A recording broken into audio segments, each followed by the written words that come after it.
this, basically the same floor plan, just about, it was 1.2 million. And that was right about 7,200 square feet. So a brand new building is 1 point. Roughly. And that was, this year, the grant we submitted in 2023 had a safe room and piece on it. So it was just over $2 million, right about $2 million. So if we take that safe room piece off and still have a conference room, not build the block or the concrete wall and everything, the cost would obviously come down by about $600,000 to $700,000, roughly. So this is just a truss. no, that's steel beam as well. And this will give you about 6,300 square feet of storage. We kept it right. I think we were trying to keep it right about 7,000. And this is a very conceptual drawing. We had them throw together. Well, this says shock 6282. Okay. So you need bigger than this. Well, that was to move out of where I'm at right now and keep the same square footage, basically. And I've got a little extra because this one here is designed differently than where I'm at now. If you've been down the old highway shop in the mechanics area, I got a back around corners. And so that leaves a big open pocket because I can't park anything there because I otherwise can't get stuff out. This new one, we could get by with the 6,200 square feet because the way there's more doors, it's designed a little different, we can get things in and out easy enough. But this just meets your needs. It doesn't Correct. help anybody This is else. just for EM and hazmat. It does not, get any other departments in. And if we need to build new, I think we need to expand. So, Phil? 1,000 would probably be about 3.5. Bill, Turn. I was got a question. Yeah, I heard her say Phil, that's all I heard. Has anyone ever asked, out of everything that's in storage now that has to be in storage, what can we get rid of? My opinion or the other department's opinion? We've started those conversations. There's a big difference in opinions. And that could be something that we could look at too before we proceed, is look at what can we get rid of so we don't have to store it. Perfect. You guys get rid of Brandon? Don't. Oh, okay. There you go. So I got nothing there. So then, with this new building, where would this new building go? So, are we done with, do you have anything else, Spanky? Otherwise, I'll move on. I just threw this in there as like option 3. So we have a big discussion. So this conceptual drawing that we had with the grant submitted, we had proposed spot of basically between the sheriff's office and the Earlington building up on top of the hill up here. On county farm property already, we own the property. It's about 2 acres of farmland that has a weird, like it comes in at a weird angle. It's hard for them to get their big equipment in there. They do it, but that was kind of the spot we had picked. So basically right out back of this building here. So that's kind of option 3. So roughly, and we can go through the design phase and everything else to see what it would truly cost. But if we're going to build new for $1 million or so, roughly, or do we buy something that's 30 to 50 years old for? But I need a real hard cost than 1 point. I have a hard time believing that we could build a new building for 1.2 million and we buy Spankies for $1 million. $200 to $220 per square foot for what he's looking to build, which is 60-70% open, and then 30% offices. I would say is a good number. So if he builds 12,000 square feet, he's probably going to spend $3.5 million if he builds a steel structure. I'm awful close on that. So are we saying 3.5 million? No, that was from a 12,000. If you went 12,000, if you went sized it up to where you can do other stuff. If you just do what he's doing right there. He's quoting below what he needs. It doesn't help anybody else today. Correct. That's what I'm struggling with. This drawing is just me, no other county departments. And so. And these other buildings, we could get other county stuff. A few things, I wouldn't say. But then I go back to Bobby's question or thing is, I mean, because this used to happen in schools. Everybody was keeping all this old stuff, and it's like, I can't spend $200 a square foot or whatever to put a shed outside for a bunch of recyclables and paper that is so old or whatever, or overheads that nobody uses. Get rid of it. The cost is not being effective of what that item is. Okay. We gotta have some direction here now. Are we gonna look at these buildings? Is somebody gonna go? So Nobody's really looked at them. I don't know if they got an opinion on them. Where should we go? Now, Levon, the office space part of it, is that floor the same as the garage part? So, I mean, is it something where you could eliminate part of that office space to give us more garage space? I'm thinking like for the MRAP, is the floor heavy enough?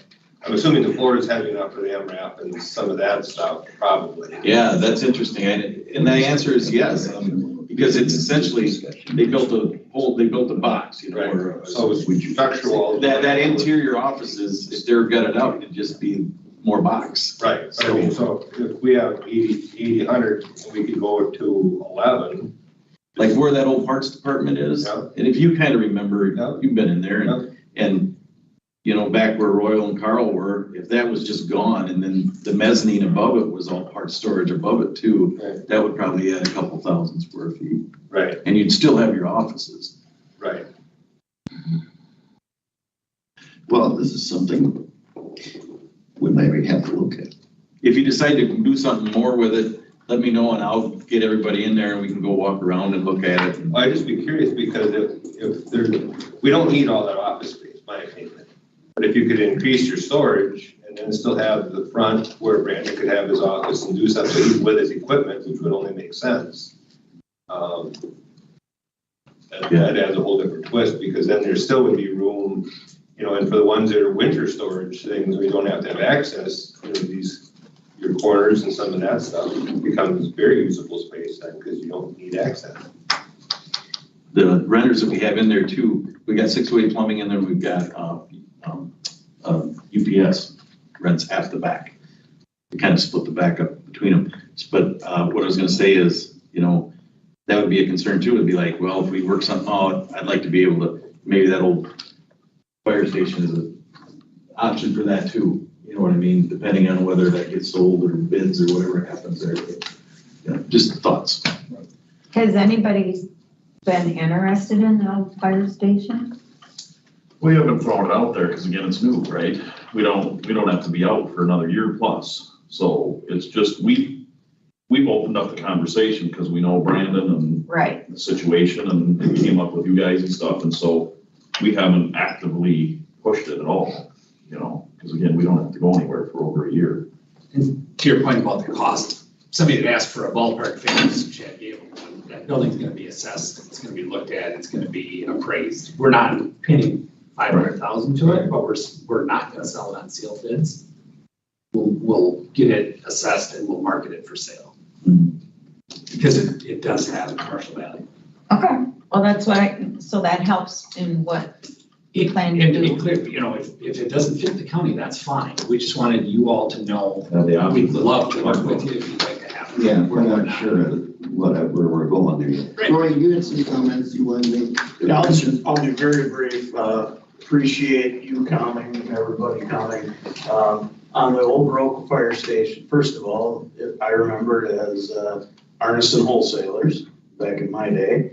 And it's a beautiful steel frame building. I was just in it yesterday and it's very structurally sound. It will be repurposed into something very good. What I'd like to see us do is let's look down the road. What meets our needs 30, 40 years down the road? We're too much in the moment. And the reason I say that is if you go look at historical photos when the courthouse was built in the late 1800s, early 1900s, there was nothing around it. And it became surrounded. And when we went to look at options of rebuilding the jail, There was no room unless we went up, so we got squeezed in. I think that's happening here. Are we looking at our future needs? And with the fire property, it would put you on an island, which it's still doable. We have a lot of islands in the county, or as Bobby would call them, silos. I think having the opportunity to buy an adjoining property that eliminates us getting shrunk in. You know, I'm not saying that a courthouse would be built here someday, but it could. And you're gonna run out of space. So I just ask that you look down the road, and what are our future needs, what best serves us in the future on a project like this. And it's started out as emergency management storage. This property here would obviously be a huge benefit to the sheriff's office. There is tons of parking over there, the lot in the back. It joins us. So the old timers used to tell me that you have an opportunity to buy property next to you every 30 years. That's all I have. That makes sense, Rick. Okay, what should be our next thing here we want to do? Because we want to. My thought is still that we need to know what needs to go in there. I mean, unless we know what square footage we need, what needs to be heated, what doesn't. Well, I agree, because when you built the county shop, Phil told us it was taking care of all our needs. The highway was taken. Well, here we are now, we need another building. Not for the highway. These buildings aren't so much difference in size. One is 12,000, one we're talking 13,000. Maybe there's some cleanup work in this one yet. We could get more. But we're not really, and as far as land, it isn't much difference either. It's a little bit, but we maybe need to just go and look at them, huh? I think we should go look at them. Is that the direction you want a few of us, like me and Phil and a few others, or does the whole committee want to go to both places? Well, that's up to. Well, you know what, the committee is what's gonna make the recommendation and vote. I think we better look at it, just like I think we need to look at the jail. Can I make a note that we've discussed this at general government committee as well, under buildings and facilities, and I feel like there needs to be input at that point as well. You know, we've started the conversation with other departments about what needs to be stored inside and what doesn't. I don't feel like we have a full accounting of that list yet. I also wanted to touch on Phil's point as far as the need to design it as a steel frame. When he's talking that they're building the shed at DeSoto Hill heated for $90 a square foot, it gets that number a lot closer to, you know, what you're looking at for purchasing, and you can get a brand new building on already existing campus and not taking anything off the tax roll. But like the leasing options we were talking before, these are items that are being discussed at two different committees, and I think there needs to be a little bit more harmony in these discussions, that we're not doing something that we're leaving other committees out of the loop on either. Well, I think this next meeting is maybe somebody has to bring back what our needs are. That's what we haven't heard. So obviously, maybe you, Brandon, and whoever else has to figure out just how many square feet you need for what it is it is. And bring it back here. $90. We just built that. There's a new building. I'm sorry to interrupt. Go ahead. I'm gonna get out of here, I promise. But we just built a new building for shipping and receiving in the back of the Chevy store. It's actually, we're not in it yet. It's just built. $100 a square foot. Wood truss. It's built well. I'm not trying to, all I'm saying is, to your comment, if you don't do steel, is gonna cost you $200 to $220. And that's why I did a wood truss building back there. I needed a shipping and receiving building. I needed certain purposes. I needed 5 doors, blah, blah, blah. And I just didn't want to spend $2 million to build it. So I spent $450,000 and I built a wood truss. And that's what you did down at DeSoto. So for emergency management, you'd want a wood truss? I'd rather not. No. Well, that's what I'm saying, that's what They're I, cheaper. I know they're cheaper, but it's not Yeah. safer. Thank you, guys. Thank you. Thank you, Lauren. guys. We'll see you. Okay. I think this next meeting you bring back, assess our needs. And what we really want here out of these buildings. And maybe we should somehow coordinate somebody looking at these buildings to see if that's fits that. I don't know. Maybe this next meeting just bring back our needs, and then the following one we can do some kind of tour or something. Or Is a month reasonable to come up with who's needs what, or what we can get rid of? I mean, that's probably But that just brings Depends on to the mind. level, honestly, it's gonna depend on level of cooperation from other department heads, which I'm just gonna be frank with you, has not been great. right. But the board can assist with that. I would appreciate the support of the supervisors in taking that on. Well, but to me, if that's pushed out there and they're not cooperating, then they don't need space. And that's how I feel, and that's the guidance that I've given You Phil. don't want to be that way, but you either cooperate with the program or you're out. well, there was only 3 that really were gonna put things in that building. ADRC, you, and who else? Highway? Well, but Highway's fine. sheriff could use some space And too. or sure. Isn't the Well, now- rule that you need to like Yeah, shuffle I'm around? Isn't that- referencing the shuffling of our other Yeah, buildings that's the and things problem. that are currently being stored in there that, Well, and is it realistic to continue to store stuff in some of the things we've got over here? Well, and I think that is where the board helps, because we have to back what has to be done. And we can rightfully so say, hey, this needs to be done. We're talking about taxpayer money here. And we are just not gonna store old stuff anymore. And I call it stuff because I don't know what it is, but people like to hoard. Or you have flip over of department heads or people's positions and nobody ever has time to clean. I've seen it so many times, especially when new buildings are being built or you have to remodel, and all of a sudden, everybody's got to move all this stuff. And it hasn't been looked at for 50, 70, however many years. And it's like, Jesus. So who's gonna assess these needs and how soon this is gonna be done? Maybe next meeting, I'm pushing too hard, Cassie. Well, I don't know that it's pushing too hard if we're talking about Keep pushing. 2 this. weeks. Okay. You kick it down the road Yeah, and just keep yeah, rolling. I we're hear not you. really kick it down the road, people. I'm all on board with getting. Well, it done. let's set this up for the agenda on next meeting, assessment of the needs for this emergency management building. Cassie, can this go on our board meeting, Board of Supervisors The full meeting? board? Yeah. Oh, we are ready to go there.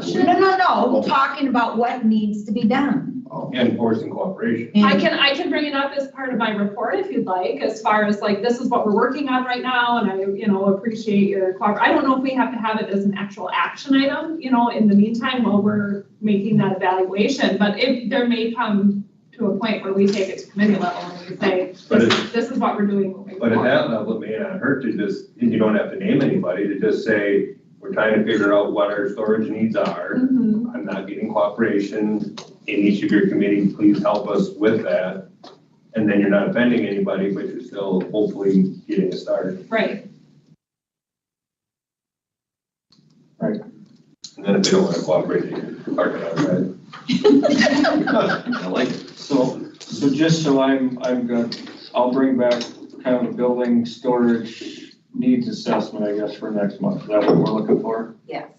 And that's overall, not just me, but kind of everybody, and we'll kind It of, would be everybody along Yeah. with vehicle fleet stuff. and then we can. We need kinda the whole incorporate that picture to with make the general job, I think. a decision here, and I don't think we have all the pieces yet, just like I wanted this meeting today. So we have all our pieces and we make a decision based on what we have for information. We got too much stuff missing yet. So, yeah, we don't want to kick this down the road, but No. we do about a week and a half ago, got some information. It's coming on tomorrow's infrastructure meeting. There is a request to delay the signing of the old highway shop to March, I believe. Are you kidding? So if the infrastructure committee will consider tomorrow, an extension request from North Point, to, I believe it's March 1st. It's something like that. So the crucial crunch of trying to shuffle, we might be okay, but that's gonna depend on infrastructure and the full board. Consider that. So I wanna say we have time, but I don't wanna wait until February, March, and we're trying to make a decision on, do we buy a building, do we build a building? You know, we'll keep us going, but we've got time, but we don't have time, type of thing. Who's asking for that extension, North Point or us? North Point. What is the reason this time? Our next song and dance that came up with, just my personal opinion. Okay. I think Chad and Justin can see we're kind of probably not on our feet quite yet, but of course, you're not on your building quite yet either. But I do appreciate you coming. I don't know, just, we're gonna assess our needs for this next meeting. And I'll be in contact with you later, and we probably are gonna wanna look at these buildings at some point, but obviously we're not quite ready today. Welcome at our city. So I appreciate The you. opportunity is there at this point, so. Yeah. You know, Very, very nice. So it sounds like, you know, almost any of these options we can make work. Well, they It are. comes down to price and location maybe, but we could make almost any of these options work out. Yeah. So are we on pace here where we want to be for this? For next time to assess the needs, come back here and talk to us, and then we'll make another step. Brandon. So the building that you have here, you said 1.2, and this is a wood? This is a steel building?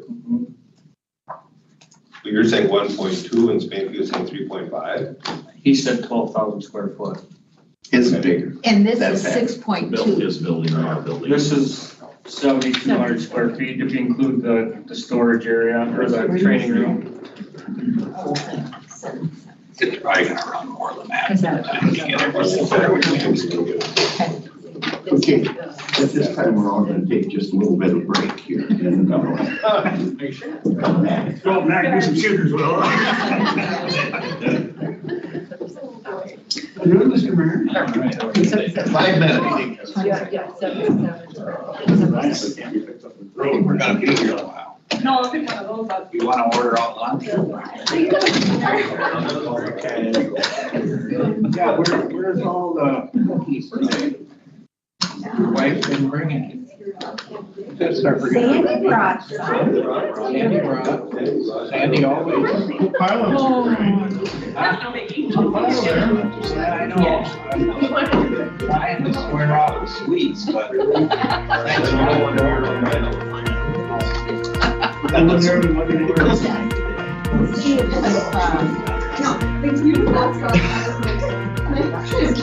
Can I use that as a little? Yeah.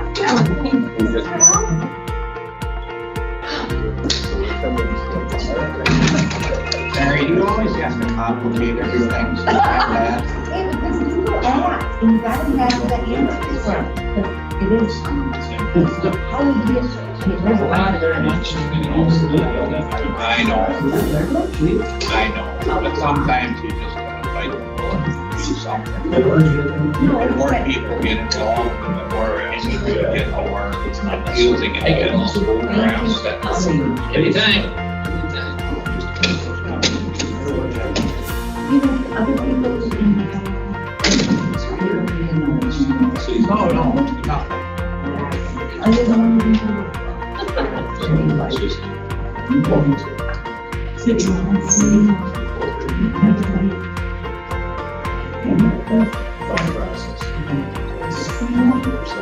Yeah, well, my opinion is, city of Roebuck can't pay on this, which is that I don't know how we can go out getting the county and look over the city and what's getting.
Everybody back, please.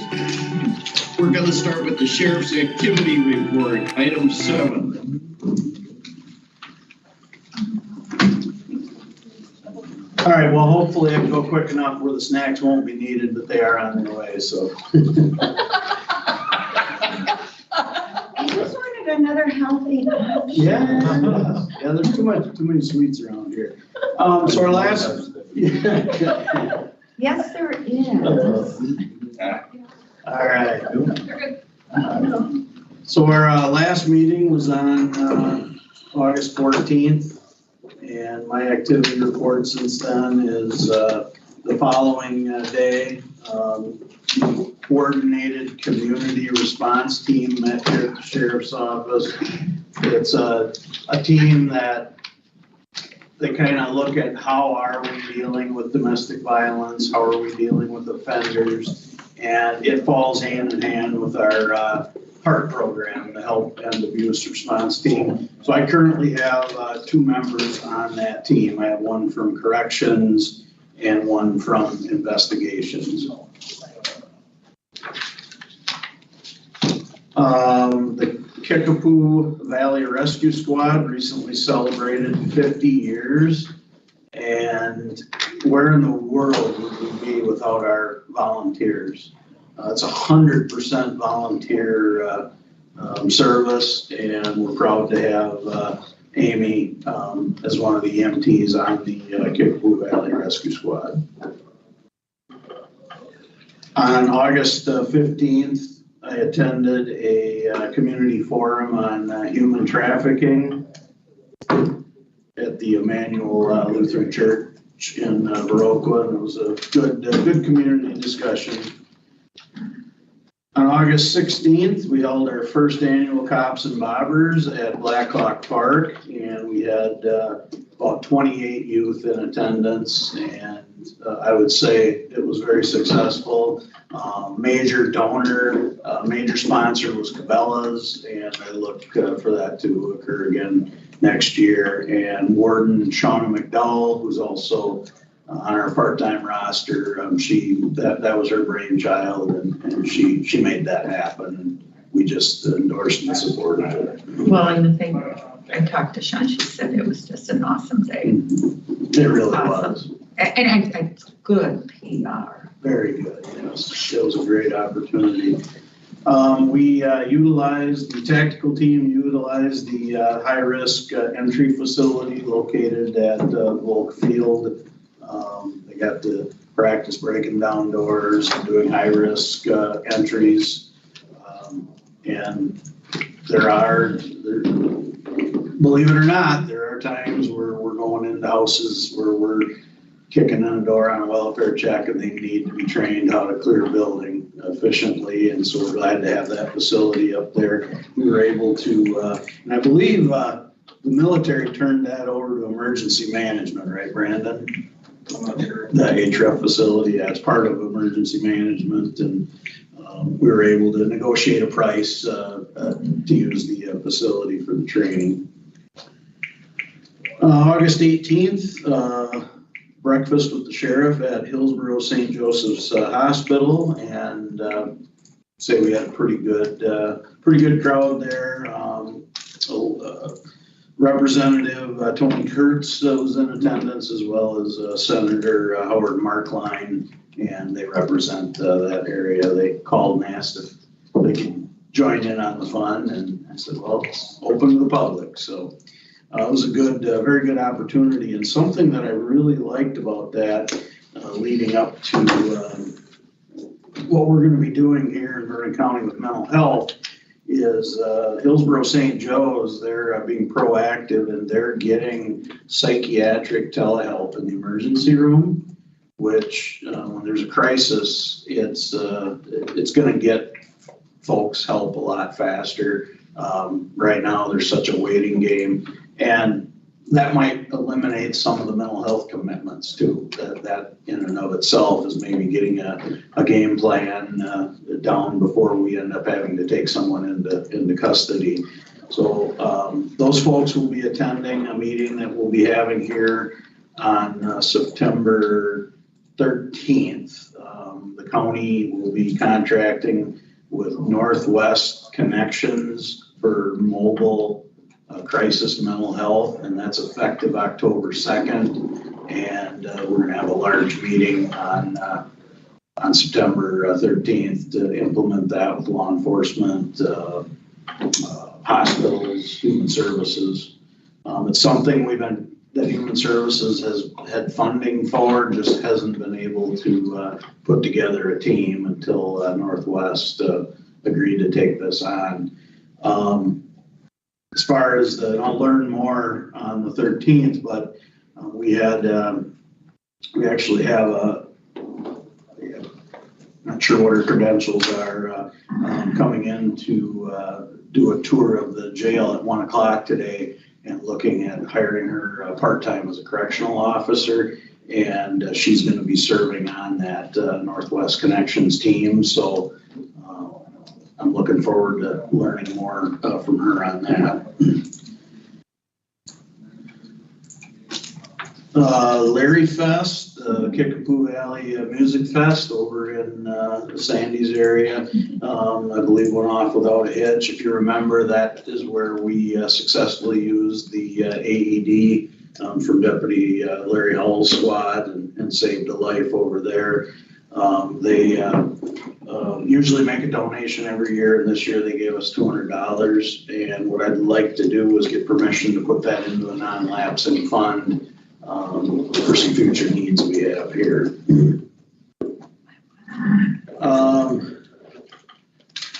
August 23rd, we met at La Crosse County Sheriff's Office to talk about these leasing options. I'm just really glad he was here to put on a good presentation to give you folks more knowledge when you make those big decisions. But I do agree with Mary, when we can spend dollars locally, we need to do that. Vernon Manor held a brat sale. At least 2 from the sheriff's office attended that. It's good to attend those fundraisers and show support to those other departments. I know Amanda appreciated having us there. Amy and I ate in the dining room with the residents, and I think they got a kick out of that. August 29th, we held our retired officer shoot, and we're glad to have Captain Jacobson not only in attendance, but he was instrumental in helping me cook for the crew. I didn't shoot myself. It was very well received from an inside source that I have. Okay. Very much appreciated. Thank you. Thanks.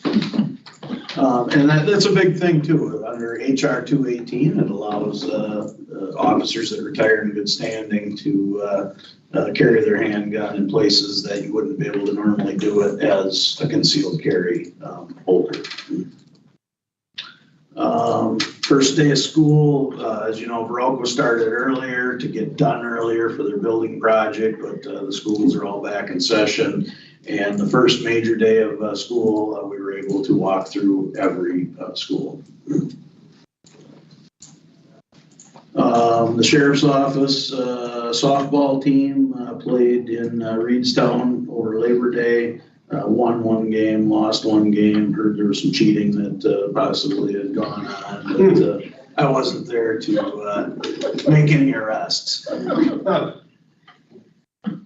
Labor Day weekend was busy. September 2nd, we had a incident in the village of Chaseburg where a man, we believe he suffered a sudden and major medical event, causing him to go off a 90-degree corner into the post office in Chaseburg. He was pronounced dead at the scene, and no one else was hurt. The community really stepped up. It was really fun watching. I didn't see him myself, but I heard a lot about it after I left. The community came in to board up the post office to make it safe, and I think the postmaster was just rolling her eyes at probably a ton of OSHA violations. So, I think some of them were wearing flip-flops, but they came together and really did a good thing in the community there. Also over the Labor Day weekend, are you getting my press releases that I sent out? Okay, so we had the incident down on Taylor Road where it was reported to us as a potential shooting. We were able to get one of our rescue vehicles at the staging area, and things changed where we did find a victim. He was all right, and we were able to downscale that and wait for the other person to sober up a little bit, went in, and everybody went home safe at the end of the day. Crawford County Sheriff's Office, they had 2 deputies there for quite some time. We appreciate their support, but there again, just glad everybody went home safe. Sheriff's Office participated in a dunk tank fundraiser on Sunday in Hillsboro. I did. It was 99 degrees. The water felt really good. It was between myself, the police chief, the fire chief, whoever raised the most money got to choose the charity to which the money would be donated. And Chief Mike Clark from the Hillsboro Fire Department, he took in the highest amount of dunks, and the money went to the Booster Club in Hillsboro. Participated in both the Hillsboro Parade as well as the Reedstown Parade. I was asked to lead the Reedstown Parade, which was quite an honor. Wednesday, the Lafarge Medical Clinic held an open house for the community, and I think it was kind of a time to say goodbye to Tamsin Morgan as well as Dr. DeLine. So those will be big voids to fill in the community. Friday, the Cooley Region Law Enforcement Executives.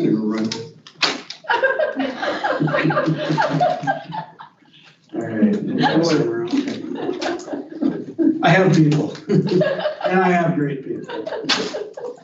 So Friday, the Cooley Region Law Enforcement Executives met in Toma at the Toma Police Department, and that's where the discussion came up about a dire need for patrol cars.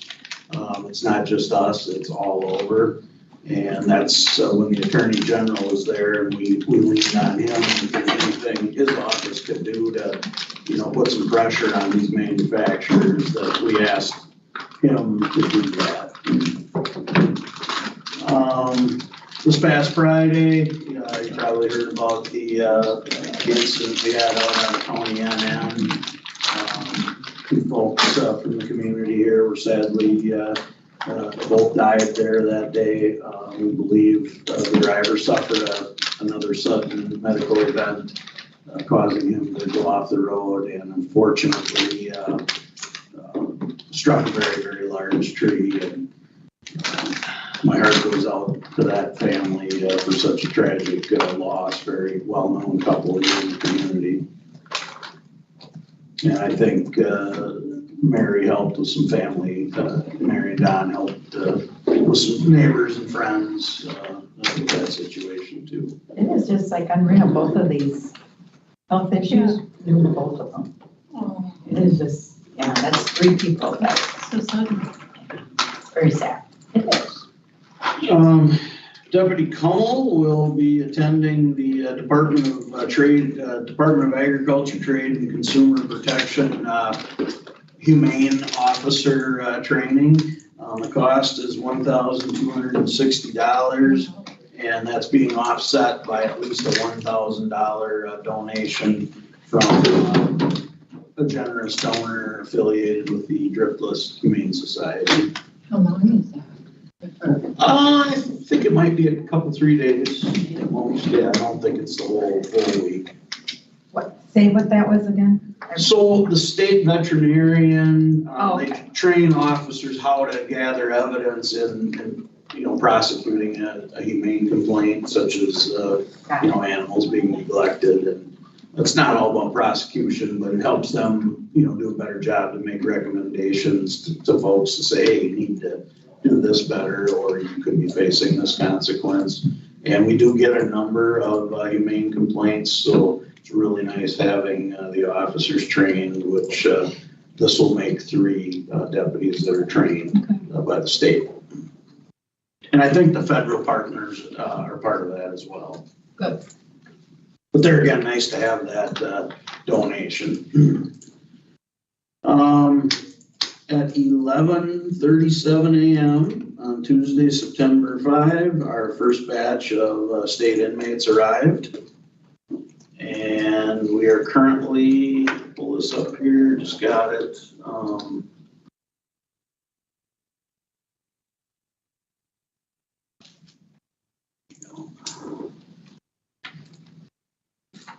Fresh numbers. As of today, we have 16 total state inmates. The next expected delivery will be 9 tomorrow, 8 on Wednesday, 8 on Friday, for a total of 50 by the end of September. Rough revenue for the month, for a partial month, was around $20,000. And with state inmates, we are recruiting right now, and we're happy to have this interview this afternoon for potential part-time female correctional officers. So we're looking forward to that, but still doing some recruiting. Well, and then Roy, you might want to mention too, in general government, it was talked about getting the wages up where they need to I be. believe that's an agenda item. Yeah, we got that as an agenda item. I thought maybe that was, I saw that on there, but I thought it was something else. Yeah. Okay. And then I'll also talk Go ahead. about WRS separate from that issue. I just, question to that, Yes. Nate, with all these inmates coming in, and the reason I asked Nate, because he's done the budget forever. Are we gonna, because we have to hire more people, is this coming out ahead, or is this gonna be a wash, or what? Yeah, so the overall budget is not, even with all wages and benefits, the raises that are given and the steps that are given, and then all the benefits on top of that. This covers the roughly $940,000 that we expect if we have 50 state inmates all year round, covers that cost. It's not quite as much. So our revenues cover our costs, and that includes wages and benefits. We are going to have, and I was going to talk about that as well, increased cost. Obviously, we bring in 50 inmates every day. Your supplies are going up. That's just the way that works. Your water usage is going up. So there are some things that we'll talk about over the budget as well. Okay.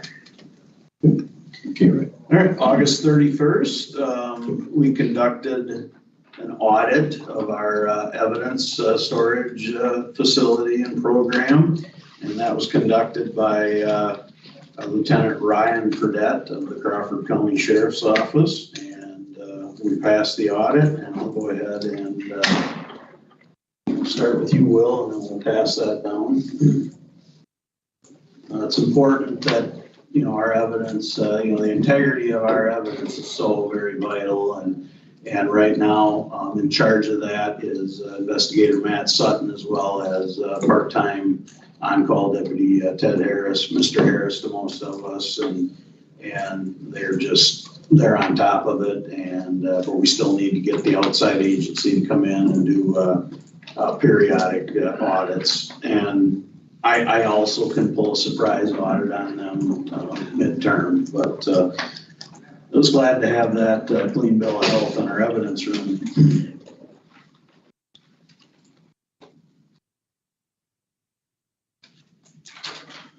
And our honor guard, four members of our honor guard had the honor of presenting the colors on Friday night at the Westby Roqua football game. And I think, Mary, you and Don were there to see that. It was very nice. It really was. Our honor guard, they really take this serious, and it was really good working with Westby on that. The last thing I have is I think we all need to take a moment of silence to honor all the first responders that were killed on 9/11, and not only all that were killed that day, but the many firefighters, paramedics, and officers that have died since due to complications. So I think, we talk about 3,000 total. I think the number goes way over that. So let's observe a moment of silence.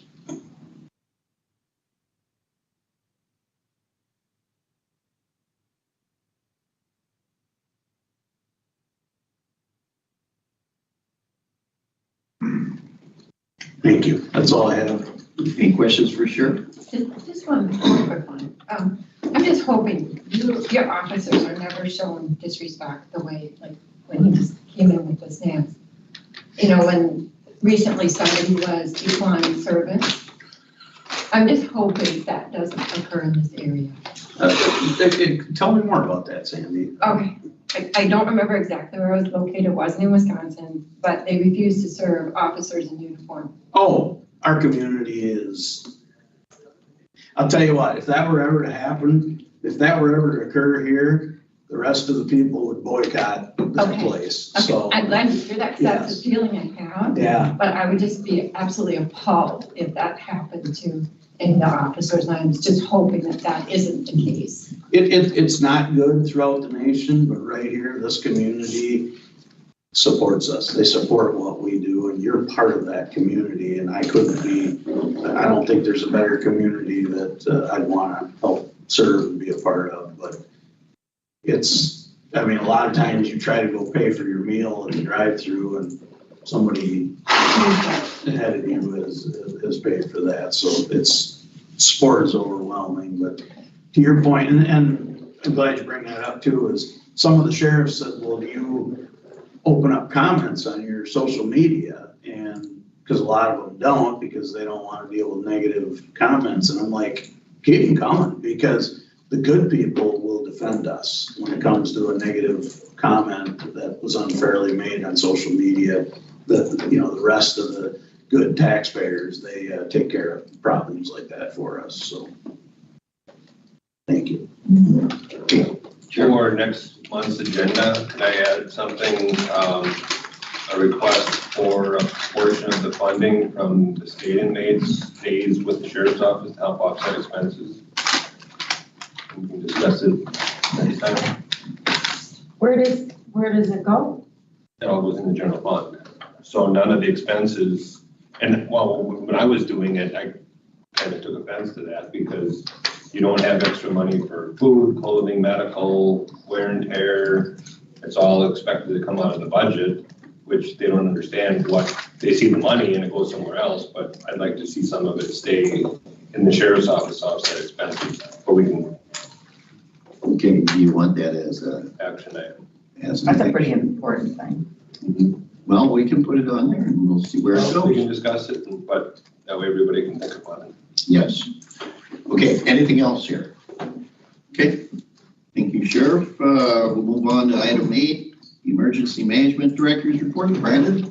Yeah, so we talked about a little bit last month, and Narcan is in service in all AED cabinets in the county buildings except for Vernon Manor. They have some different regulations they have being in nursing homes, so we Amanda didn't want it there for now, but we do have it available still if they need to. The hospital we had back in August, the 22nd through the 24th, I worked with 3 cities and 9 villages. We opened 11 cooling centers. Or had them available during their business hours. Most of them are libraries or just a community center. They opened them up, had them available. I don't know that we had a lot of participation. I heard 3 in Hillsborough one day, but aside from that, I didn't hear of anybody else needing or wanting to go there.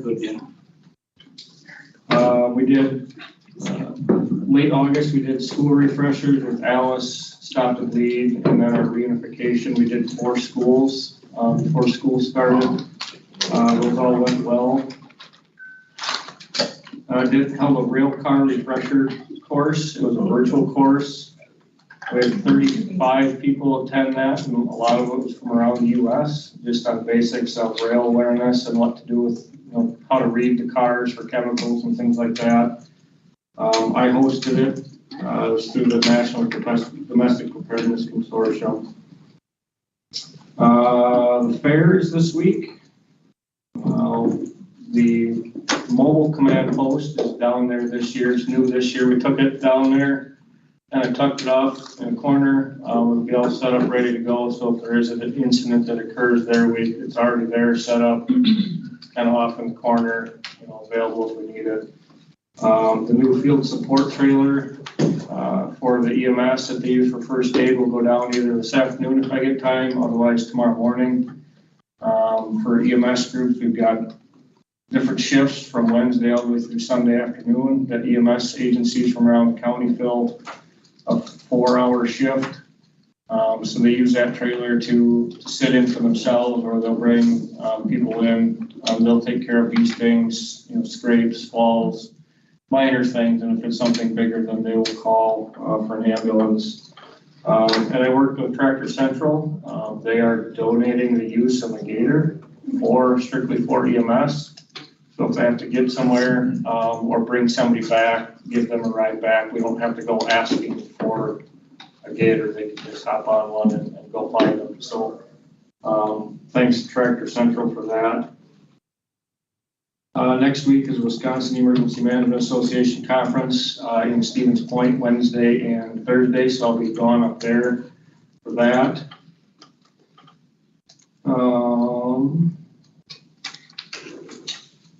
The integrated preparedness plan that we did a workshop for is very close to being done. I'm getting some proofreading done on it. Hope to have that here next month, just so you guys can see what it is. It kind of drives what trainings, exercises we'll do in the next 3 years. So that's a big piece, and that is a grant requirement. That is a big piece of our grant requirement now moving forward. So this month is Preparedness Month. We're in week 2 now. I've been sending kind of a weekly email. One went out again this morning, and then I do some social media posts on different topics for each week. So last week was just putting together a plan and having a kit. This week is kind of for older adults, things to think about for them. And then there's 2 more weeks yet to come. So I did send out last week, or Friday I think it was, a letter of support. It was addressed to Congressman Derek Van Orden. The U.S. Senate and Congress has proposed to cut the National Weather Service budget between $40 million and $200 million. So it was an ask by the International Association to provide a letter of support to not cut them, but keep it where it's at or add to it, because they are a critical piece for everyone when disaster hits. I talk with them all the time. If they cut offices or positions, it gets harder to forecast for them. So that letter went to Derek Van Orden, I also sent it to Tammy Baldwin's office, and then for some state awareness, I sent it to Lauren Oldenburg as well. Just to show our support, we sent it to all 72 counties in the state, through the state association. And then I also sent it to all 33 of our municipalities and fire chiefs. So just trying to get it out there that they're proposing and cutting that much from the National Weather Service. Who So is proposing that? the federal government, Congress, and all that. So the mitigation plan was sent to the state and FEMA. Hopefully by the end of this week, I heard we may have an answer if it's approved or not by them. So next month, I'm hoping to have a resolution here to adopt that, which will end up going to full county board. So hopefully I can have a resolution here with an approved plan. And then ultimately we push to have all 33 municipalities adopt that plan independently as well. Most of them do have projects identified in there. Earlier in August, I sent out an article that Wisconsin Emergency Management put together, planning for the future through mitigation.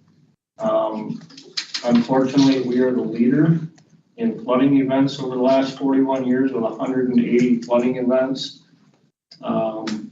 And we're one of the top 3 counties that are the most flood prone. It's us, Grant, and Crawford. So hoping to find more mitigation funding to help our communities get out of those flood prone areas and do some work to further mitigate flooding. So aside from that, last Thursday, I got an email from the International Association and then from my region director that FEMA put out, trying to see what it's called here again. It's mitigation potentials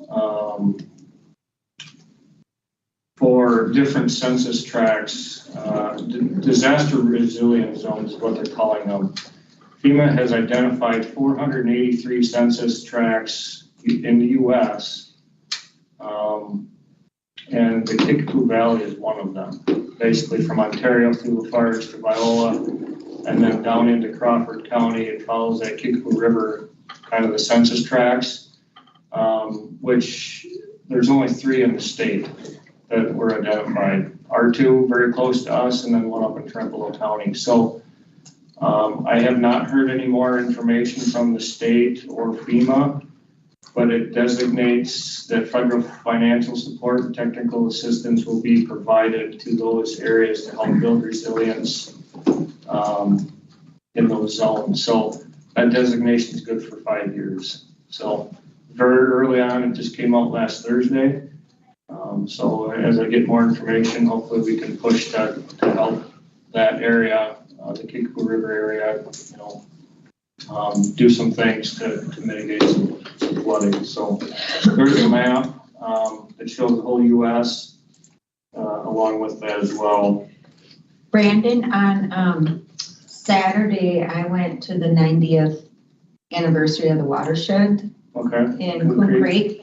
And what a great day and what a turnout from people all over our nation came. A lot of this, her name is, there were people from Washington where our dam study is sitting on their desk, on her desk. So I was able to talk with her, both of them. I was able to talk with a force of nature that she works with FEMA to find how to make things happen. She was very, she came to me twice that day because I had spoke when we were down at Norskadalen of, how this looks now, and part of it was going through this watershed and showing it and how long everything's taking, because we know an event's going to happen, it just hasn't happened yet. So working with her, she can't do a lot after it goes to another entity like the dam. But she said, I can help you move FEMA when you are being told no. I can make things happen. And she gave me her business card.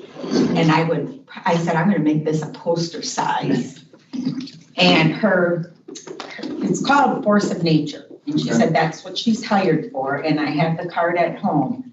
But she said, you reach out to me anytime you need help with FEMA, and I will be here to help. And she came from another state and took a flight because she heard this was happening. And she turned around in one day to make sure she was here. Okay. So it was a great day. I learned a lot, but also was able to network for us as a county to start making some of this stuff happen. Perfect. I just got a couple more things, trying to work with WTC to come up with solutions for more EMS classes, trying to find funding and get more buy-in to run classes and get more EMS people out in the field. All of our agencies are all volunteer, they're aging. So we want to get more people out there. Currently Western's they are running a class targeted towards high school kids during the weekdays in Viroqua here. And 2 days are virtual, 2 days are in person for 2 hours each day. So we're trying to get something more on the east side of the county, Hillsborough area. So just to try and spread that out. The critical incident the sheriff spoke about Labor Day weekend on Taylor Road. I went down and assisted with the drone. I was there in case they needed anything. And then last Friday, the city held a ribbon cutting ceremony at their new city hall, which includes that safe room. It's been 3.5 years ago already, but I wrote the pre-application for that, and then within a few months they were approved for that funding. So one representative from FEMA came, and then 4 from the state came to see it. It's the first time they've seen it. It sounds like they come back in October to do their official inspection of the safe room to make sure to check all the boxes, and they have to do that every so often. So other than that, I think that's all I've got. Questions for Brandon? I just want to say one thing. I neglected to thank you for your assistance in coming down there. That was very helpful. We were able to use the thermal imagery on Brandon's drone to rule out any movement outside of the residence while we kind of waited this guy out. And it was great having Brandon there. And then Tom Otek just walked in. He's also part of Vernon County Management in Hillsborough. And Tom is going to be helping us expand our chaplain program here. So thank you. Okay, no questions. Okay, we'll go on to item 10 then. Crime Prevention Funding Board. That I can touch on that. So a few years ago, Crime Stoppers looked into the judge can order, as part of a criminal conviction, can order a surcharge go to a Crime Prevention Funding Board. It'd be similar to like our opioid board. It's not a lot of money, but it does help fund some crime prevention programs. What I'd like to do is Sergeant Bruce Olson did all the research on that. Our current judge at the time felt that defendants were having to pay too many fees, so it got tabled, but we have a different judge now that might look at that differently, and I think it's worth at least checking it too. You want this for an agenda item here again next time? Then? I think it wouldn't hurt to touch on it. Okay, questions there? No. Okay, we'll go on to item 11, which is to review the 2024 emergency management budget. I sent this out last week. I passed it out here just a little bit ago. Overall, the 10 account, I did not, aside from the wages and benefits, did not change anything. Moved a few things around within line items to add more money for trainings, but I took it out of a different line item, so it zeroed itself out within itself.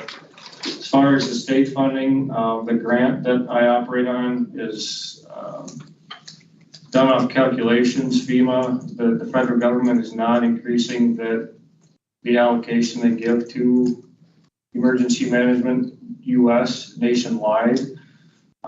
So that's a calculation the state uses. So it usually stays right around that $37,000 mark for state funding. So I guess, is there any questions with the tenant count? Otherwise, there's two others that I have as well. Just touch on briefly. The 26 account is 100% grant funded. It's reimbursed. So we have to spend it, which we usually get all back now that I rewrote a job description. We can use that as a match to the grant that I get for the tenant account, so we can get that full, just over $9,000 back each year. And that grant deals with facilities that have extremely hazardous substances. So we've got 11 of those. And then the 95, majority of that is hazmat. The 95-0 is non-lapsing. It's all team funds that we've accrued since we've been in effect for the last 26 years now, from revenue from calls. 95-1 is state funding for being a state asset team. We get state funding quarterly for that. And then the 95-2, 3, and 9 are basically grants. There's kind of a grant pass through, but we use those for different grant opportunities. So overall, good change aside from the wages and benefits. So and that, I did meet with Cassie and Bobby, and this is the proposal that'll go forward next month. Next month. Still ironing that process out. It'll come forward this fall.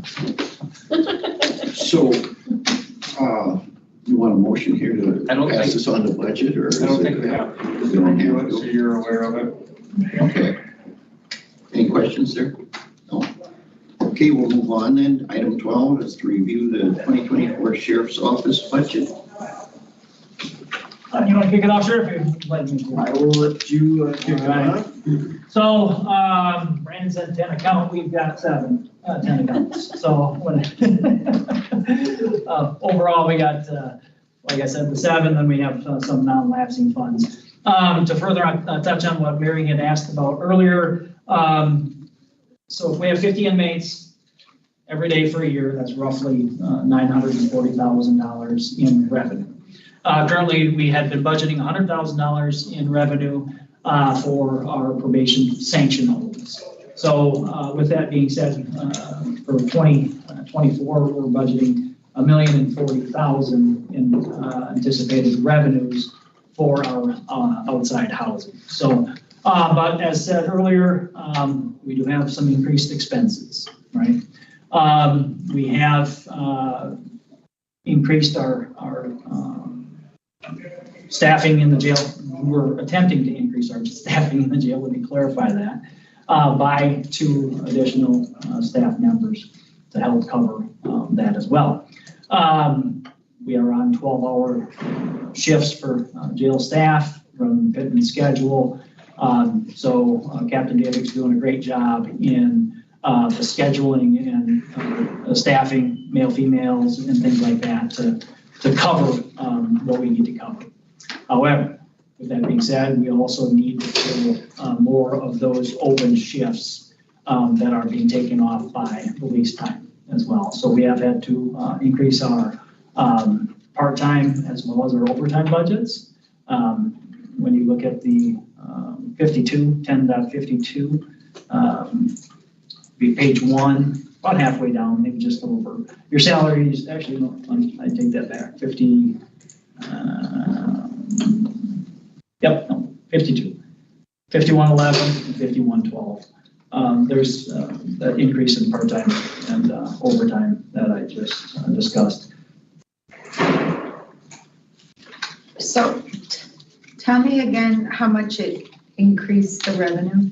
900 roughly anticipated again, as long as we keep 50 in-house every day, 940,000. That's for 12 months. For 12 months.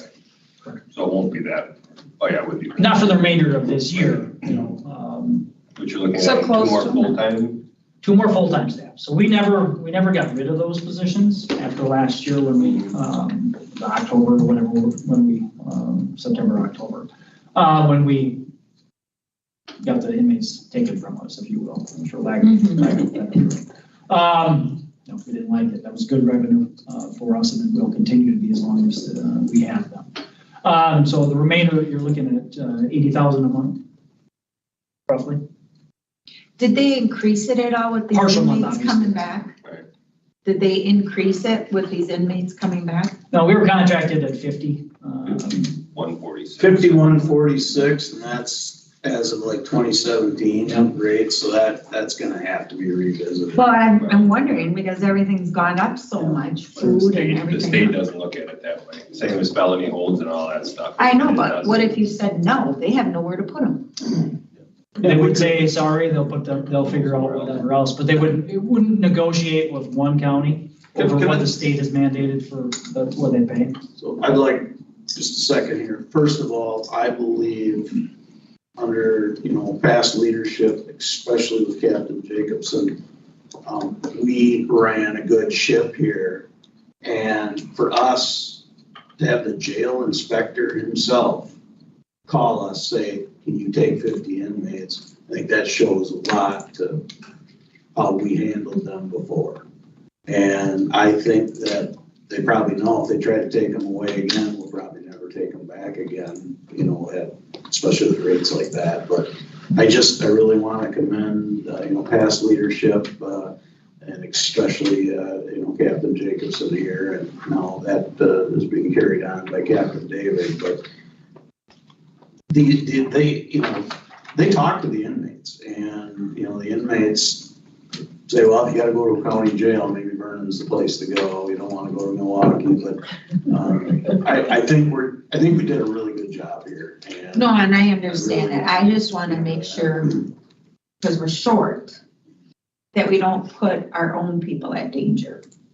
Because running short in a high-risk area is not a good decision either. And I know Marathon they can't find them, so they've got to ship them somewhere.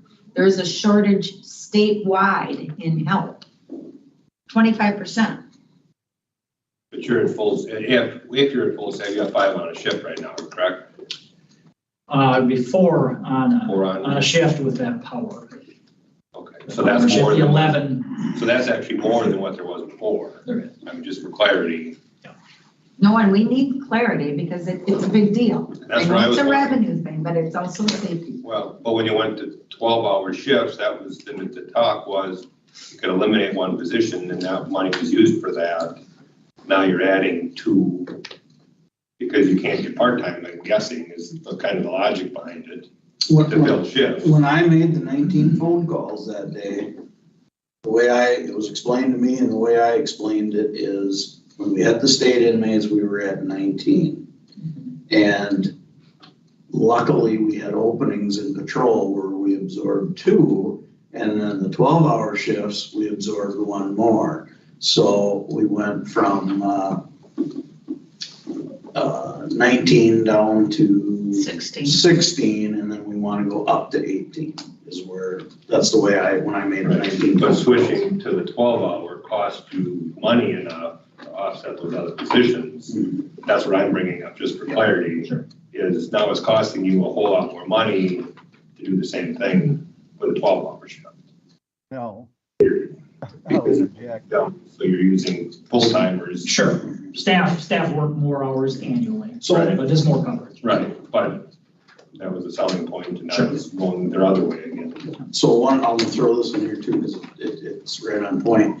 We have a really, really good part-timer that has a full-time job and just couldn't get away to go to the jail academy. So we applied to the Law Enforcement Standards Board an extension.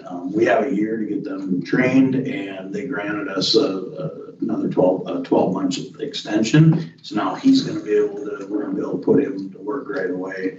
And Tricia's going to be talking about the wage scale here in a little bit, but we're glad to have that, and we're looking at some other potential part-time that I think we might get back to where we were when we had adequate part-time.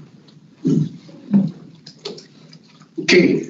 So on the back of page 1, and I'll be it fairly quick here. On the back of page 1 shows the difference in 2023 budgeted. So if you go down to total expenses, the $5,320,000, 643 was the anticipated expenses for 2023, and the $6,274,278 is the anticipated expenditures for 2024. That's a difference of $953,000. But remember, as I said earlier, the majority, careful on that, a good portion of that is in wages and benefits, the increases that employees will receive next year as well. So going back to what Charlie asked, that 900,000 goes to general fund. It should actually stay here so we can cover wages. That's, Well, we could have some recommendations actually, and we could, should by next talk month? about that till next month. Yeah. Okay, Yeah, I'm But just, that's why I brought it up and said, think about it till next month. all right, I'm thinking about it. I just want to be, And we can bring some recommendations as well, as it comes to Supervisor Jacobson's request to put that on the agenda for next month. I guess what it would cost to feed, increase medical. And that is actually all broke down. We are working with ACH as well as Aramark on new contracts. Captain David, and he's on, I believe he's online here if he wants to speak to that. We have told them, and they are well aware of the incoming inmates and the need to actually have a more solid contract with them. But he is doing work on that. I just couldn't wait to talk about it till next month, just to make sure we don't cause any issues. Sure. Okay. The remainder of the funds after those are non-lapsing funds. To make it easier, the very last page are the funds that we have some funds like state forfeitures, federal forfeitures that are difficult to use and spend, and there's really no movement in those. These are more of our ongoing funds, if you will, on the very last page, and it looks like this. It shows the balances, what they are, what the request would be for any increase, and then how they're funded. So as the first one there, jail fee fund, Fund 15, Snow County tax levy. That is a fund that used to be a better moneymaker, if you will, for the county to be able to offset our expenses with our maintenance on the facility. Previous to this year, we have not budgeted funds for maintenance. However, if you see the balance on that fund, that's only a little over $5,000 at this time. That's not near enough to cover our expenses for maintenance for next year. So in one of the 10 accounts, they had created there was a maintenance fund, and we did request $40,000 for maintenance for the facility through that 10 account fund. So I guess with that being said, I mean, I can go through each of these, or if you have questions, I'm happy to answer them the best I can. Questions? Something I'll bring up next month too, when we talk about it, is one day we're gonna need a new roof here. So we need to be looking at things like that. So I'm really glad that Charlie wants to move that forward. with that new roof, that really needs to be done in a long-range plan and money start being put away with that, with priority budgeting. Sure.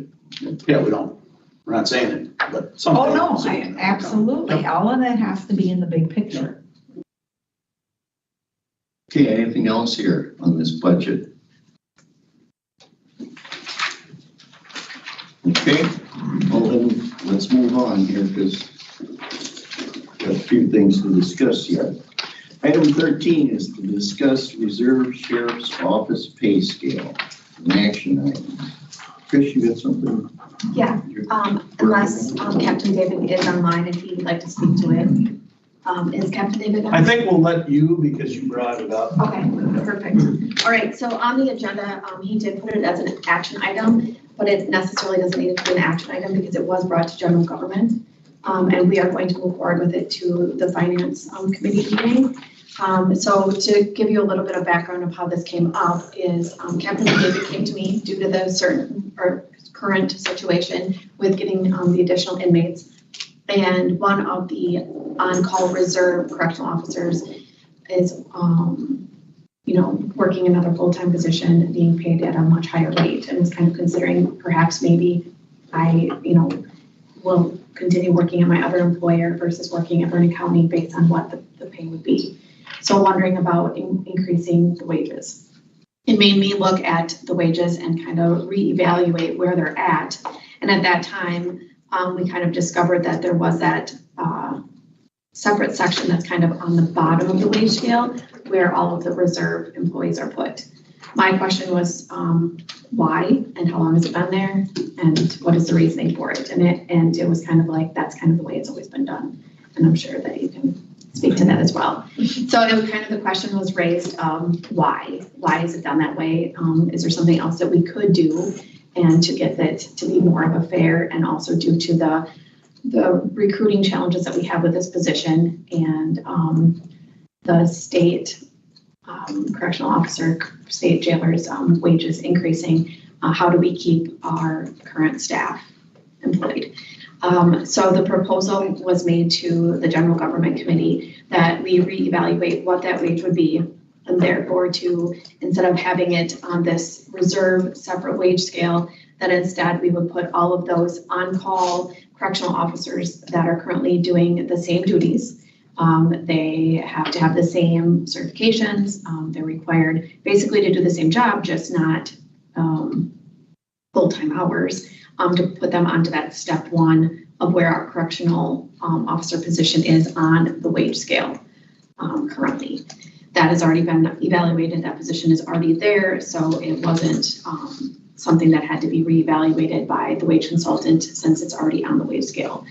That would hopefully help keep some of these on-call reserve correctional officers in Vernon County. And then that would help our current full-time staff from having to work overtime hours, and then helping out the county budget in turn as well. So that was the proposal. So I'm more so just giving you a report, letting you know the why, and that we're moving forward with this to the finance department or finance committee. And then it will go to full board since it would be a budget impact. Any questions? Or did I miss anything? So all on call are at the same level? Step one. Yes. And I wanted to touch on that because they would not work their way through the steps then. It would be one rate every year that would be adjusted for COLA. So going into 24, it's this one rate, and they're never going to be above any of your full-time correctional officers.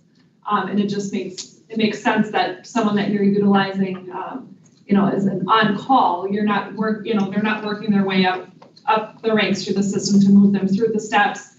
It provides consistency. Right now, there's not a lot as far as the wages go for that position. So that's where the thought process was. Correct. That's a huge savings in itself. Absolutely. So besides the overtime. Yeah, the overtime is time and a half, right? It's also the benefits on the and benefits is like 30,000. So it's a big savings. I mean, it's a win-win for everybody. And you don't have to keep revisiting that because I use Larry Howell as an example. He'll just make whatever the starting deputy wage is, and when the union changes, that will change. Or on the non-union scale, that starting correctional officer, whatever, right now it's 2287, going up 5% here this month. But originally, that's why there were steps in that too, because with anything, if you're part-time for 10 years, do you think you're worth more than somebody that's just starting part-time? You're gonna have that issue too. That's why we thought we would propose it as this is the way it is. It's one rate, because right now, while doing the evaluation, there is no consistency when looking at people like that just started or maybe have been here for 14 years as an on-call person. There really isn't a good analysis of why it was I'm done. not disagreeing with that. I just know the staff that we're talking about and they're thinking, and they think if they've been here longer, they should make more, just like everybody else does. So that would be a communication to the current staff that they would be receiving. I mean, their wages all would go up. It would put that rate above even the top of that scale right now. And then anyone coming on, it would be, this is what it is. And I did talk like to some other local counties, and that is what they do as well. They just have one on-call rate. And that's just the understanding that when you're hired as a on-call reserve person, that's the way it's done.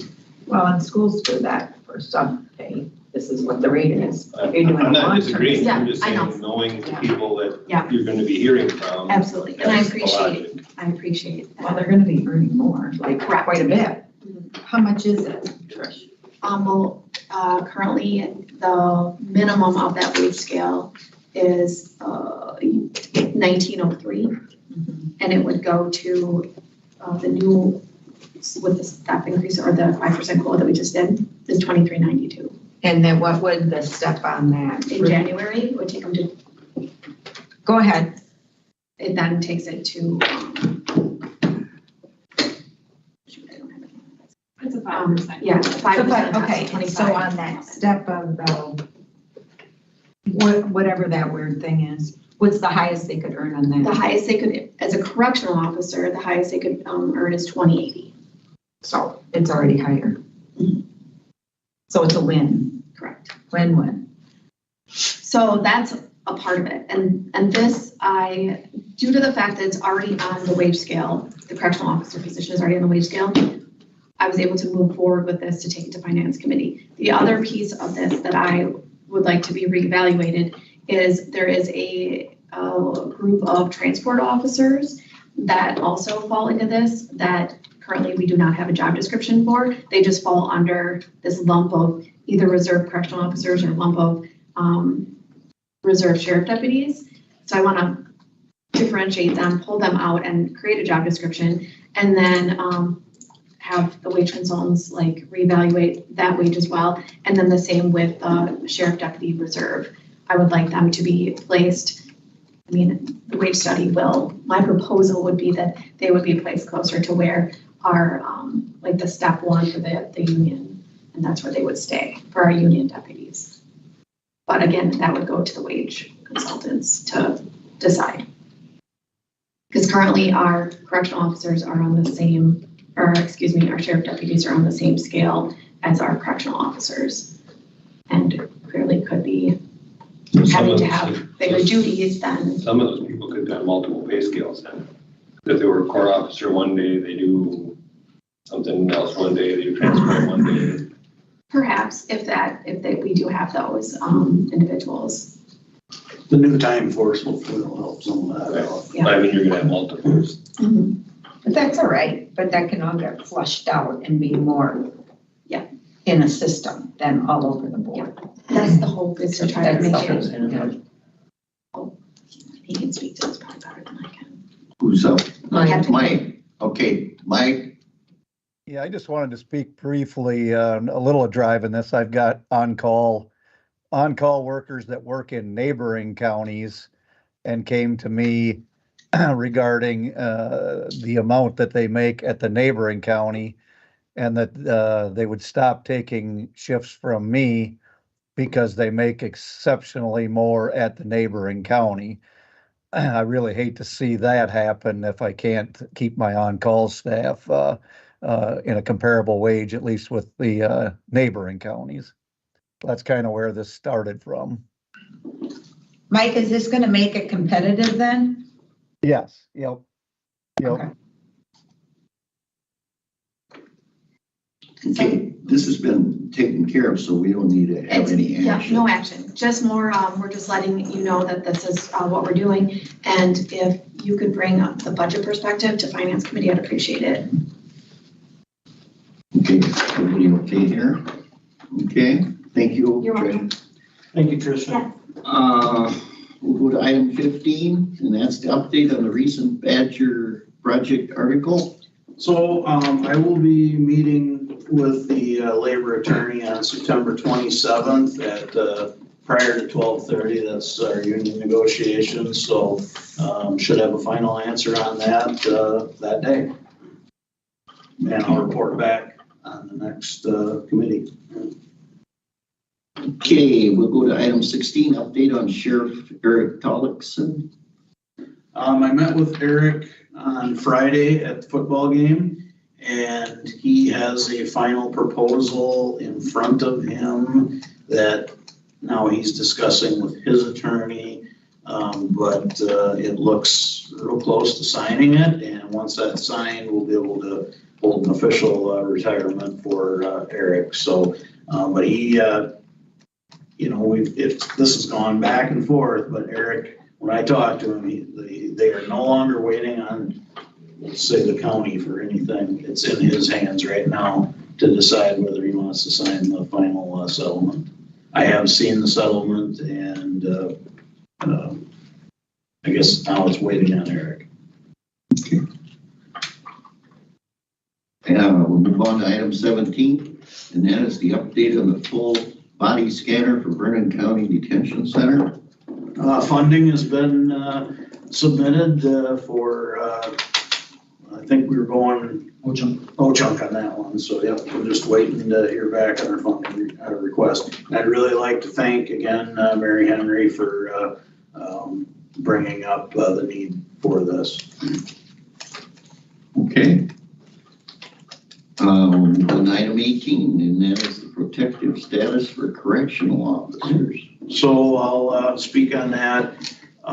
2023 Wisconsin Act 4 was unanimously passed on both sides of the aisle that will allow jailers protective status retirement. Right now they're in the general category. So protective means the same as what deputy sheriffs get. You can retire at 50.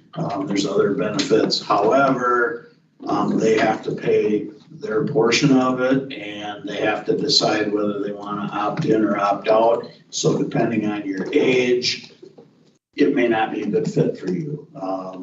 So on October 11th, a number of us, and I think you joined that webinar as well. I'm saying that there's a conflict, but I hope I can. Okay. But I think I've already sat through that. You have. There was one before that. Okay. So I've been watching Badger Sheriffs very closely, and then the webinar that at least Trish and I are going to attend is October 11th through the Wisconsin Counties Association. Trish is already doing some homework on that because we want to be able to present it to the employees in a digestible manner.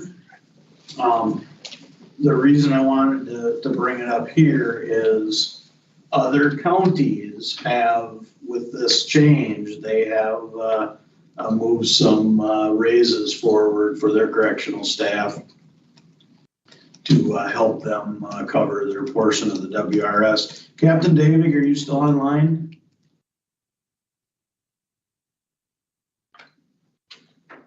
So he knows a little bit more about the percentages, but right now they're paying in their employee share of the general. So it would bump it up to probably at least another 6% that they would have to put in. And I think Tricia was saying that was a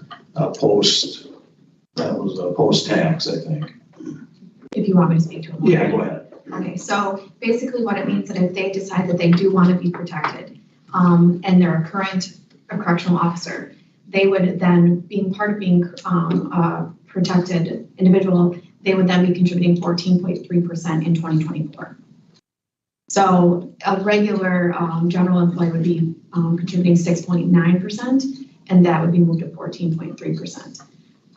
The other piece of that is duty disability. They would then also have to pay into duty disability. I don't know what our rate is. That's something I still have to look into. Every county is different, but that's another thing that will be on top of their wage. I did just attend a Wisconsin personnel HR director conference Thursday and Friday, and this question did arise, exactly what Sheriff is saying. What are counties doing for their correctional officers? And at that moment, no one really had an answer, but it didn't sound like anyone was going to do any type of a compensation increase due to having to do this 14.3%. So Trish, that 14%, is that paying the county share and their share? No, Why is it so high? Because that's what protected. Protective is that much different? Oh, because you're retiring so much sooner. Yes, you could, yes. As a potentially. Yes. So did retirement switch to 50 from 53? And the protective, Protected, it's 50, general it's is with a penalty, 55. but it's 50. 53 without a penalty, 50 with, but you still could. It's 55 under general fund. So Vernon County's contribution will remain at 6.9% for 2024. Right now it's 6.8. Everyone's is changing to 6.9 for 2024. But or if they decide to be the protected status, they would then be paying the 14.3 plus the duty disability. Duty disability is 0.02%. Thank you. What is it? 0.02% gets added. The other piece of this is if you are a current correctional officer and you decide to be protected, that those dollars are taken post-tax. Currently, it's it's pre-tax. So that's the other part of it. It's post-tax from your check. And if you are hired after 1/1 of 2024 and decide that you want the protected status, so if we hire someone in February, since this Act 4, it will, they get the pre-tax option. And the other part of this is once you opt to do this, that's it. There's no going back and forth. If someone signs that form to say, this is what I want to do, I want to be protected class, as long as you are a Vernon County employee, that is what you are. If you leave employment and come back in Vernon County, you are still protected class if that's what you choose to do. What if they went to another county? If they went to another county, they get to choose in that county what they want to be. If they want to be protected or general. It's very convoluted. But in Vernon County, for the duration, they are protected or general, depending on what they choose to do. And they have until March 31st to decide. And the recent COLA will help that decision. You know, it'll certainly help that decision for some of them, but I've also, we just want to be able to provide the staff with the right answers because it's going to be a big decision for them to make and they can't go back and forth on it. So right now, what age could they retire? The age isn't changing due to Act 4. Pardon? The age isn't changing. That isn't part of it. I mean, sorry, I take that back. If they're in general class, it would be 55. Protected class would allow them to do the 50. That's what I wanted to know. Okay. Sorry. So as a benefits package, if only half the jailers that want to go protected, so that's an extra 7.4%. What about the rest of the employees? What do you mean? If you're gonna say you're gonna cover that 7.4%. Oh, right. For them, what are you gonna do for the rest of them? That's what other counties aren't. I think they gave it to all of them, but I'll check my sources and see, but I don't know how you. But I related to what the deputies did, and if you waited until there was enough of them high enough that it affected everybody, where like you say, that 10% they're getting now, or 5 and 5, and COLA is good timing as far as doing that. I just really wanted it on today's agenda to make sure you were aware of the act to begin with. No, it's an important item. I mean, it's a big deal, but there's a lot of costs with it too. There's but a lot of retirement's restrictions. pretty awesome. It's a benefit or not, too. And I talked to Sheriff Corey Raisler from Sheboygan County. I pretty much consider him an expert on the issue. And he said it's just going to be total case by case. He says you could end up having somebody that's, pushing 50 and they're in good health. He said, I wouldn't opt in. I wouldn't pay the extra. But you get somebody, mid-40s, maybe their health isn't the greatest, then protected might be the thing for them. So it's really gonna depend on the individual, whether they want to opt in or opt out. And that is up to the individual, not us. So how many do we have sitting in this kind of fringe area? Will it be all of our correctional officers? Yes. We have everybody like. They're all in general right now. Right, but are they all approaching retirement age? No. But again, that's individual. Yeah. That's true. Yeah. You can't Okay. generally say anything about it. That's. Yeah. Okay, all right, let's move on. This was to get the conversation started because, we want to pay attention to it. And I believe the webinar on October 11th should be very informative. And if anyone's wanting to attend that, I can send you a link. It's the one I watched. It wasn't worth. So there's another. Pretty general. Okay. Yeah. I almost wonder too with some of the older jailers, if they're not better off putting that money in their comp account, pre-tax than paying That's what Sheriff Heister said. So that's one of the things that we're gonna be talking about too, is having Wisconsin Deferred Comp come and do several presentations at different time slots for the employees to get an idea of what that. I'd like to see WRS people though, because deferred comp, they're gonna push that ride. Yeah, I mean, I can't guarantee I can get anyone from WRS here. I can guarantee you Deferred Comp will come and give a presentation, but I don't think a lot of people are aware of it. Yes, nationwide and the state. Right, but I mean, nationwide might be an option too. We also, yes, we've discovered we have lots of different plans. Okay, more questions, comments? Just one comment. In Wisconsin, the ETF is not the highest rated in the nation. Mhm. It really is. That's good. Yeah. Okay, we'll move on to item 19, home junk and ARPA funds update. Who's up for that? I'm not sure if Cap wants to talk about it a little bit. At previous meetings, it was discussed of the body scanner, as talked about earlier, as well as the self-contained breathing apparatuses that are old in the jail that need to be replaced. Meeting with the sheriff and captain, it was decided that since the deadline for OCHUNK funds was sooner than the deadline for ARPA, that we would request the body scanner as well as the SCBA's through the OCHUNK funds. And I'm not going to take a lot of time, Mr. Chairman, but I just do end of September ARPA funds are due, and we've been working with. I didn't make copies of this for everybody. There are a lot of dollars. I can send them by email. We're looking to upgrade our squad cameras in the truck or in the vehicles, excuse me. Body cameras, as well as our tasers for patrol. Those are two separate quotes from Axon. I guess I don't want to say they're the leader, but they're most certainly the ones that we know the best. Yeah. All right. I'm not quite sure where some of the other companies are sitting, but anyway, this here is a 60-month lease plan option for the in-car mobile units, as well as body cameras and tasers, grand totaling almost $600,000, right? But here's part of our dilemma. The current system that we have, digital analyze system in our squad units, the mobile units, most of those are end of life. We've got a lot of years out of those. The body cam 2s that we have starting to have some battery issues, but they are end of life. They are not making them anymore. Obviously, you know what happens with technology, latest and greatest comes, it's obviously more expensive. Same thing with our current X26P tasers. They are no longer going to be valid. They're going to be bringing in new taser, I believe it's the Taser 10, and then the body cam 4.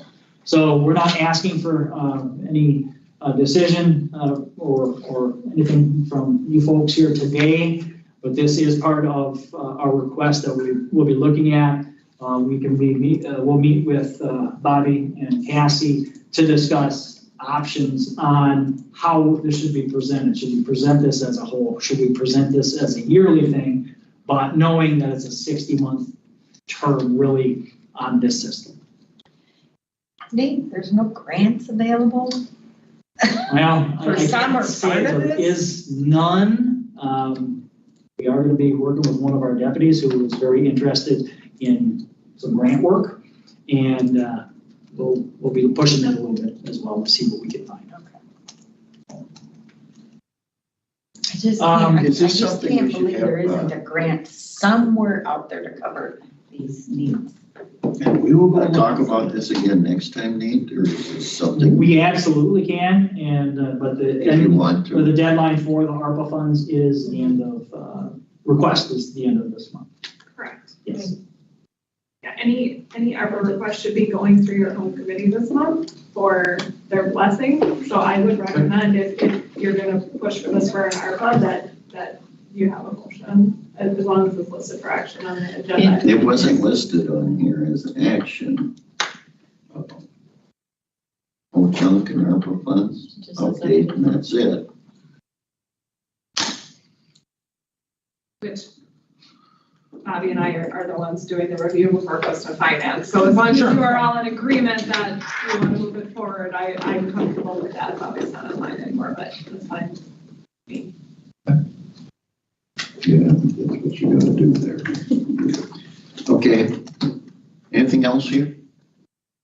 Okay, we'll move on to, pardon? Item 20, opioid epidemic abatement fund.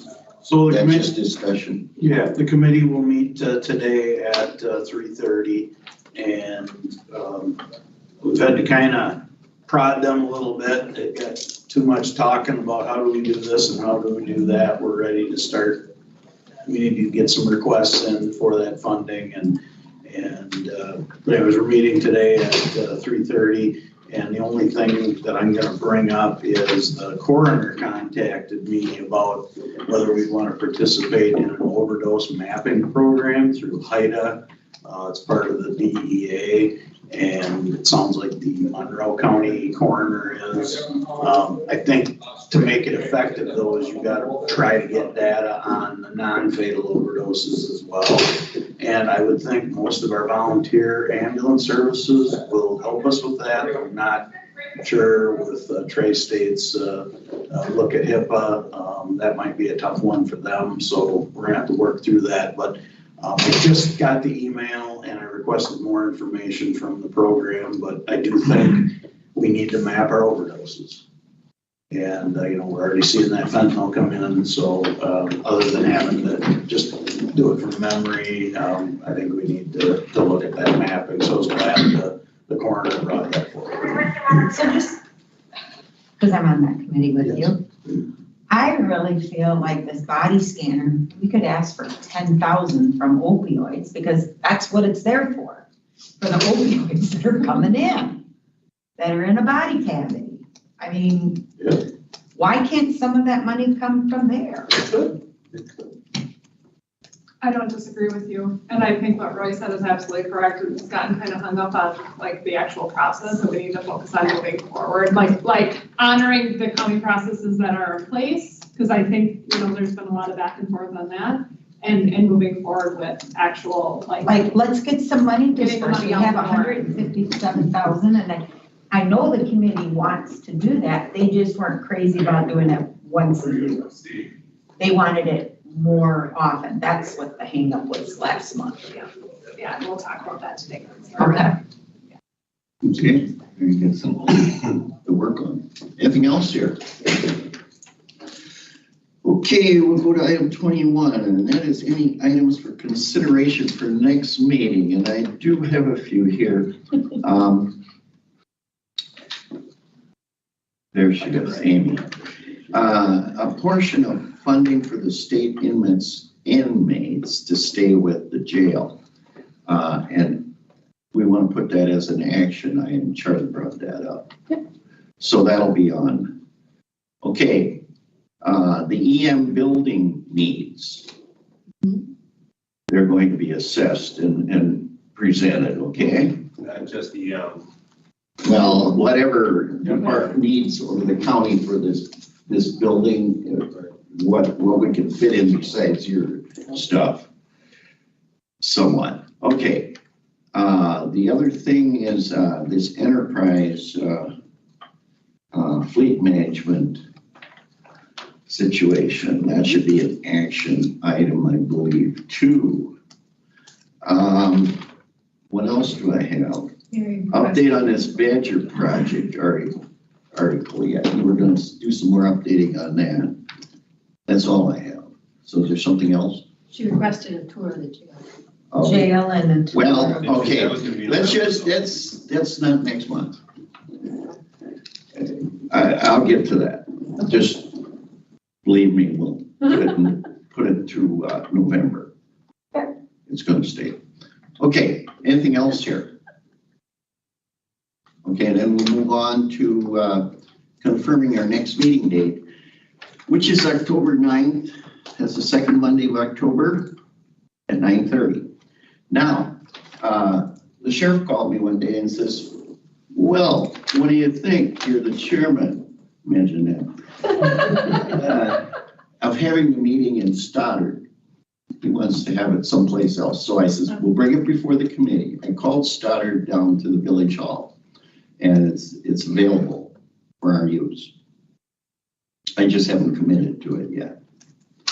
Who wanted it there? I wanted it there. Oh, why do we want to go there? I'm just asking. Because it's Stoddard and I live. Well, that's fine. I have no, I thought there was a reason. And I got room for 3 in my vehicle. And Yeah, first one they asked about was you. Because I said, some of these people gotta travel a little further than I do. Yeah, but you travel here. I have no problem going around to different places. Just once in a while, I thought it'd be, you know. Anyway, I will seal that up with the people in Stoddard if you're in agreement.